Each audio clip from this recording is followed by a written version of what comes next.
All right, gang, I'm back. It's been a while in real world time since I made a video. I had everything in the car hooked up, power supply, USB. I had this in there, had my nice mounting screw attached to the radio. Everything was good, except I noticed by the time I got to hooking this thing up, the battery was completely dead. So I, in the car, connected to the power, charged it for an hour, 2 hours, 3 hours, kept hitting the button, nothing was happening. I was getting the little symbol that the thing was charging, so I didn't know what was up. Took it out, charged it on a regular wall charger, worked fine, full battery, 100%. So I went and I took this, my handy dandy digital multimeter. I went to the car.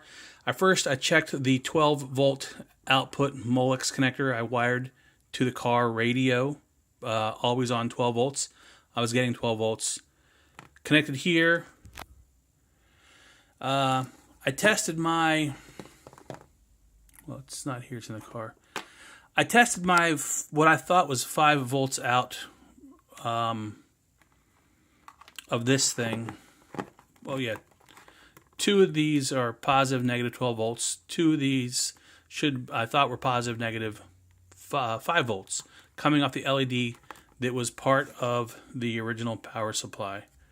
I thought just wiring straight from that to my LED connectors on the power switch would light it up. It didn't. So went to the car, multimeter, 12 volts coming out of the car into my Molex in the car, worked cool. 5 volts supposedly coming out of this to my connectors that we're going to plug into my power supply, my power switch for lights. No go. I wanted to make sure that was one thing, the light not working on the power button. That was one issue. The second issue, the most important issue, was why wasn't this thing charging? So I connected my Molex power in my car to this. Then I went with my multimeter, testing both of these ports.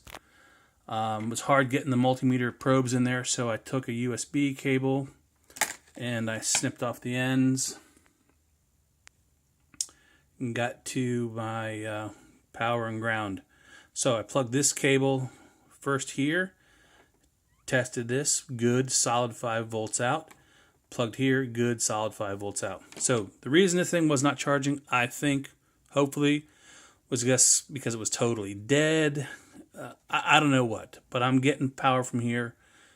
I'm not going to let this go to dead anymore. It's going to be fully charged up when I reconnect this whole thing, and I hope I never have to worry about this again. The second thing I did was take, again, my handy-dandy cord that I just made, my USB cord, which is giving me 5 volts out of this end here. I took these tips, and I put them on these connectors here. Lo and behold, my light, my power light lit up blue. That was the coup de grace. Has to work. Super, super bright. I remembered that I got some resistors from Amazon. So what I'm going to do now is I'm going to figure out how to get my resistors put in place and come up with a better method to connect this to one of these for 5 volts. So that's what I'm up to right now.